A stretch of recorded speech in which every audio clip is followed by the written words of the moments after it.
Over the last 10 years, we've lost about half of our brown pelican colonies.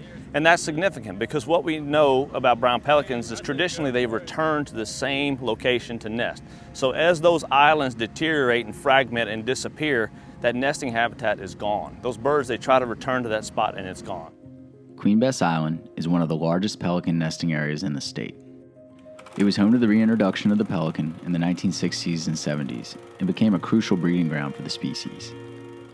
Over the coming decades, the bird would rebound and become plentiful in the state, and in 2009, the brown pelican was delisted from the endangered species list.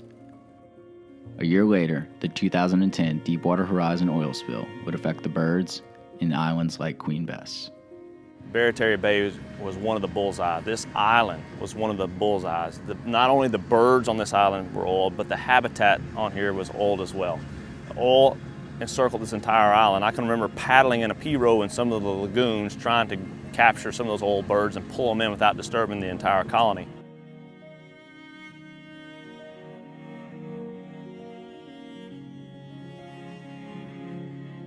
The oiled pelican became a symbol for the spill, but pelicans have held this special place in the hearts of the people of Louisiana for a long time.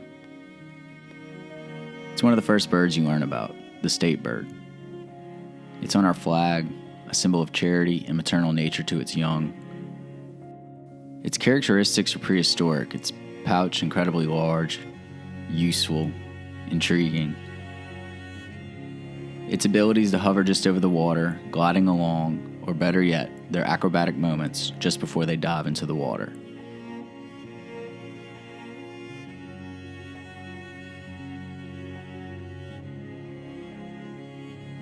They cover the state's coastline, but to think there are only a few islands they choose to nest on.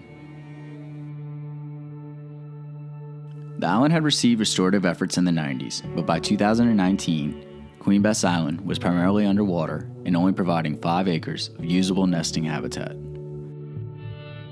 As funding became available from the 2010 BP Deepwater Horizon oil spill, LDWF and CPRA teamed up to formulate a project to restore Queen Bess Island.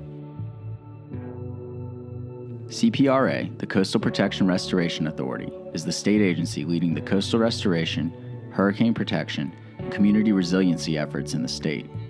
We know a lot about wildlife and fisheries, but they know a lot about restoring the coast. So taking our expertise and blending it with theirs, certainly there are some challenges to overcome, some questions to be answered. What is pelican habitat? What do you need to get there? What does it look like? How do you restore a pelican colony? All these things haven't been done before. It's been a fantastic experience to bring our different areas of expertise together. So when we started out the project, first we established new design criteria, and that's where we absolutely had to pair with wildlife and fisheries, the bird experts who understand the habitat needs of the population that this island is designed to serve. The island has been nourished with sediments from the Mississippi River and split into 3 different cells for a total of 37 acres of restoration. Part of the original island's nesting grounds remained intact, with the majority of Cell 1 receiving nourishment with the runoff from the nearby sand placement. The adjacent area, Cell 2, was refilled with sediments and then planted with native shrubs like marsh elder and matrimony vine. Over time, these shrubs will be large enough for birds to nest in. The bales of hay were placed between the rows of plantings to trap the lightweight sands that shift each day with the wind. Cell 3 has been transformed from an open lagoon to premier habitat for shorebirds like terns and skimmers that prefer a rocky shell bottom to build their nests on. Beyond Cell 3, breakwaters have been placed just off the south side of the island to provide a calm area for young birds to access water. As the project was nearing completion, a ceremony was held on the island to dedicate Queen Bess Island as the latest wildlife refuge in Louisiana. Our job today is to officially reopen this island for the return of the birds. And as I mentioned, I hope they are listening because this is their formal invitation to come back.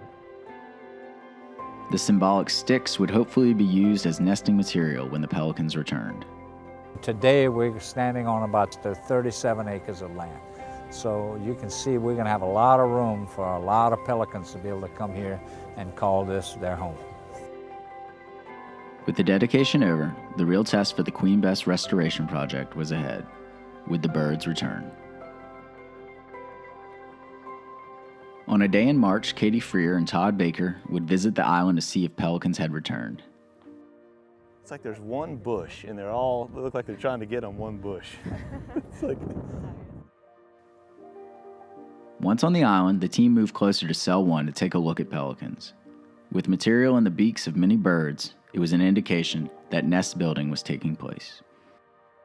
Look at these birds flying around. You'll see a pelican every now and then. It's got a large limb or a bush in its mouth, and that tells you quite clearly that these guys are in nesting mode. They're finding the substrate they need for the nest, and they're going and putting it down and just starting to build those nests that they need to hold those eggs and care for those chicks into the future. In the coming weeks, the nests will be built, the eggs will be laid, and the 32 to 35-day incubation period will begin. 10 years ago, this island was a mess. We were picking up a lot of birds, and now today we have nesting happening and a lot more habitat for those guys into the future. So good project, and thankfully the birds agree. While this may be one of the first projects funded by restoration dollars, it will not be the last. LDWF and CPRA are already gearing up for restoration at another crucial nesting area in southwest Louisiana, Rabbit Island. The last half-century of obstacles for the pelican and Queen Bess Island are now past, and pelicans and shorebirds along Louisiana's coastline have a home on these beneficial islands.